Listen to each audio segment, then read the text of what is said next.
Alright, turn 15. Catastrophic loss limit goes up to 30. That's the situation with the catastrophic losses. We've lost 17, but we've lost 21 units in total. That becomes important over the coming turns because last game I started running out of units to actually achieve anything. So we're sticking to the plan, and the plan was one regiment's job was to anchor this flank, not attack that, and then take this. Don't think he has the wherewithal to take it, but we're taking the punt this turn with him disrupted. We'll attack him with the artillery, knock him over, and as long as yellow doesn't activate, we will steal those two hexes, or as long as he doesn't relocate or something like that. So best you can do when you're down to green stripers. Now you could say, well, why did you rob so much off them? That's because of this plan, which I'm still building. And this plan is all about exploiting what we can out of the AI, because everything else is stacked in the AI's favour. So we are deliberately staying 4 hexes away from those. We deliberately didn't rush up there in the first day because the AI is going to react to where you go, and it's primarily going to react to where you're closest, and it's going to react to where you're within 3 hexes of. And ouch, the more I've thought about this, really, not only do you need these double victory point hexes, but you need to be able to grab as many of them as you can without having to fight for them as possible. So I am trying to drag everything I can into a blob, and then we pounce and try and shotgun and take as much as we can. If we can block this off, if we can get that, and we can effectively block communication, then those two will be strolls, because they'll be cut off. They can't reinforce, they can't muster, they can't get reinforcement events. The only thing they could get is an infiltrate until we can occupy them. So if we can get, there's 6 there, if we could grab them. We'll have to defend those against assaults. I think it's too much to ask that we get more. So that would end up being 7 doubles if we could get all of that. 7 doubles would make 14 points, which means we need 26 other positions. We currently have, I think, 16. So we would need 10 more. If we could get those 4, we would need 6 more. And the 6 more would have to come from here. And I cannot think of another way of doing it. Mind you though, if we can get lucky, we've gone close a few times. We've been up here for about 5 or 6 turns trying to get him. We've just moved up to him. We've been banging away at him for a while. There's 3. So as far as at this stage of the game, this is probably, I actually think we have a realistic chance of pulling it off. Of course, we're going to need luck. You can't play this game. You can play this game without luck, but you can't win it without luck. And I think my last playthrough proved that you don't necessarily go close to winning, even if you have luck. So there's the turn 15 introduction. We need a new deck, and I should also point out that I restarted this game 3 times to get to turn 4, a turn 4 position that I thought was viable. So let's not pretend I just sat down and sat it up and then all of a sudden you beauty. All right. We actually have a landing check. So green circle, no drift. Well, he was a circle, so he'll tuck in there next to the HQ, and you're welcome. And now we get the last battalion, and they can come in anywhere we want them. So I think they will definitely have to come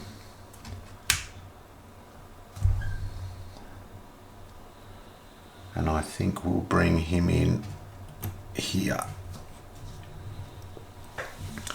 So we'll give the boys that have to do most of the hex fighting, and we'll give them another reinforcement, which means we'll have 4 decent units. We'll have 5 decent units to do some work there. And then the turn after that we'll get him, which we'll probably send into here as well, plus the artillery. Alright, so now we have first event. Bloody hell, what's that mean? USCP under fire, reduce command, come on. Reduce the command range of the command post closest to a Japanese unit to one for this turn. Oh, thank God, I thought it was permanent. The position of the command range marker on the command track is not affected. If CPs are equally close to a Japanese unit, you choose. 1, 2, 3. 1, 2, 3, 4, 5. So number 1. Well, how do I denote that? I'll use an attack order and put on number 1. So I now know he's actually only 1 for this turn. Alright. Well, okay, that was an interesting event. Fire card. Oh crap, yellow. Oh, it didn't need yellow. We did not need yellow. Oh shit. So he undisrupts. That's the counterattack. Artillery, thanks to him moving off that, they only have 8 artillery, so they don't have the artillery to fire, so our boys out here are safe. Yellow P, I think they're all going to get disrupted. That's not what we wanted.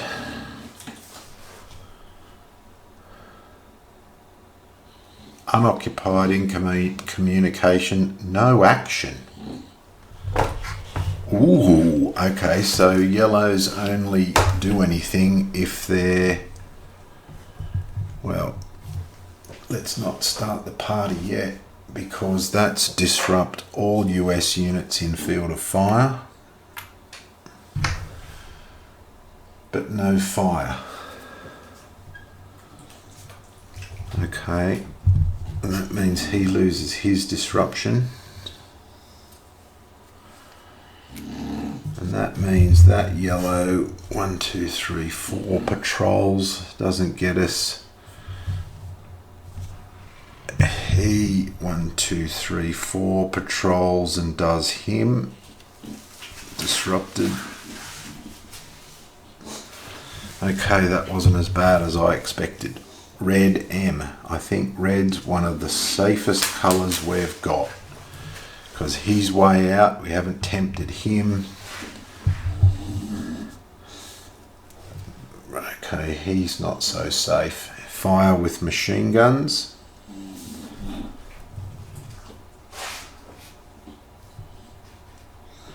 So he's fire with machine guns.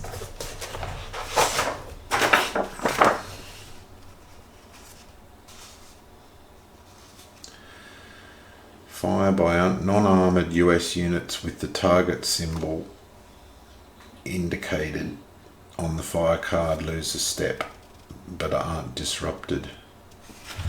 Well, that's a pain in the ass. I tried to move him away from there and now he gets hit anyway. Thankfully it's only one unit, so he'll take the one with the most steps and he gets hit but not disrupted.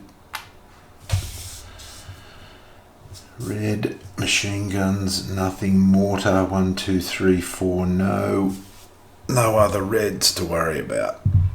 Green R. I think we have had several green R's and none of them are doing anything because he's resupply, redeploy or reinforce, but within 3, resupply within resupply if units are in fire, otherwise redeploy, nowhere for him to redeploy to. Okay, my heart sank when we flipped that card, but it wasn't anywhere near as bad as I thought it was going to be. So, second event is... okay, handy. Well, I don't know if it'll be handy. What? Reveal Japanese unit and marker closest to a US unit. Well, he's already revealed. He's 2 away. He's 2 away. He's 2 away. He's 1 away. He's 1 away. But we're going to be able to attack him and reveal him anyway. It says closest to a US unit, so I don't think I get to choose, otherwise I would have chosen that. Everything else is revealed that we're next to. Mortar and bazookas. Oh God, we haven't got bazookas. Okay. HQ phase. So I'm not sure now. I don't think he would move up with that. So he will move up. And that's it.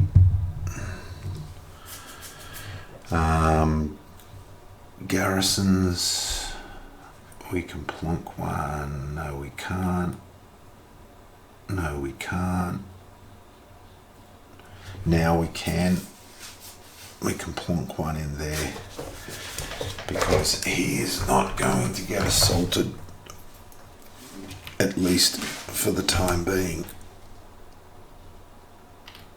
So that's the garrisons. Our turn to US actions, and he only has a range of 1. Well, that's painful because we will give him 1 action. 1, 2, 3. 1, 2, 3. Steal those. We'll give him the action plus the artillery. 9 against 4. We have flamethrower and Brownings. Goodbye. That's the end of the counterattack. And a dead elite unit.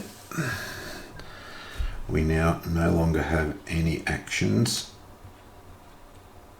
left.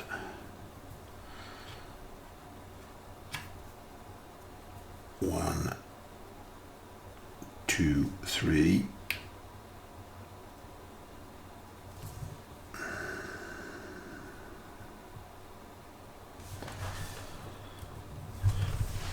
That's that there.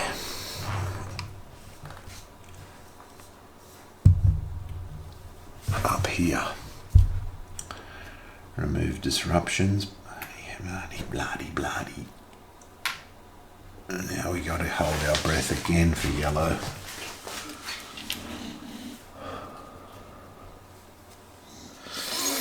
So they're cubed.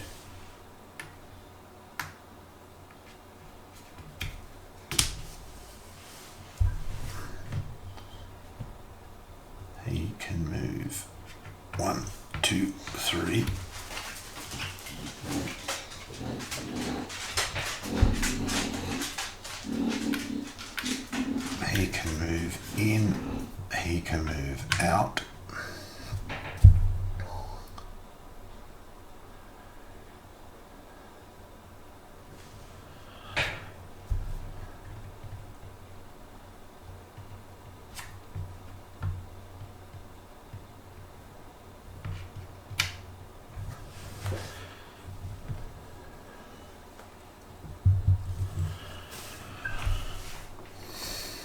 Bloody bazookas. Bastard.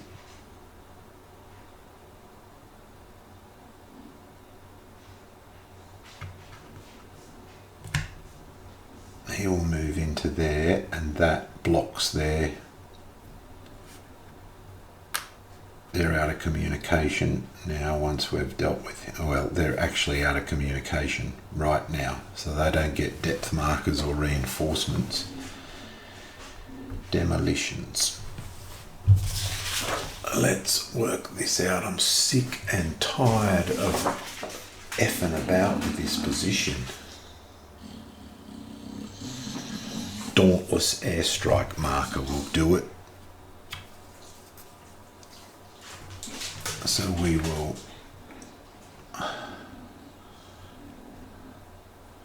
hang on.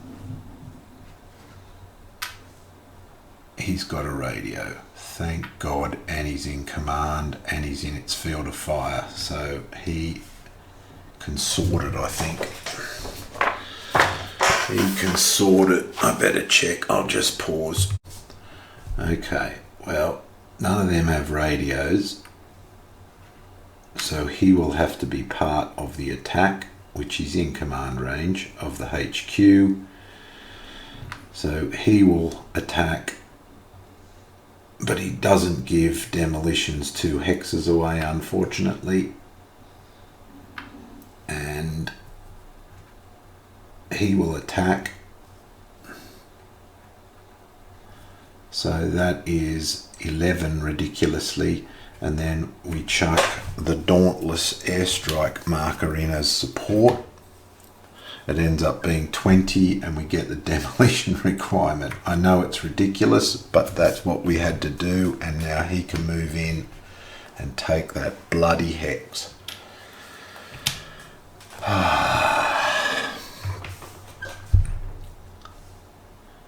Now here it would be 7 to 6 without the weapons. We'll just give him a depth marker, so we're not doing that. No, no, no. No, no, no.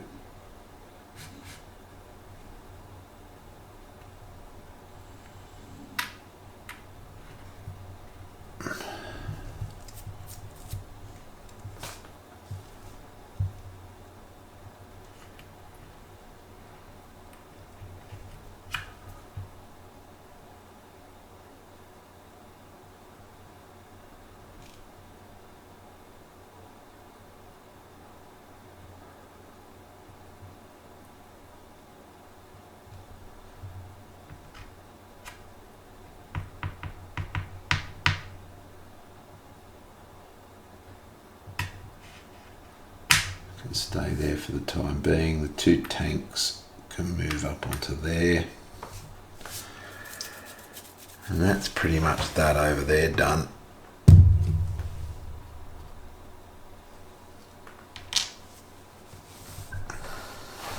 Bloody bazooka. So I would say that's probably the turn.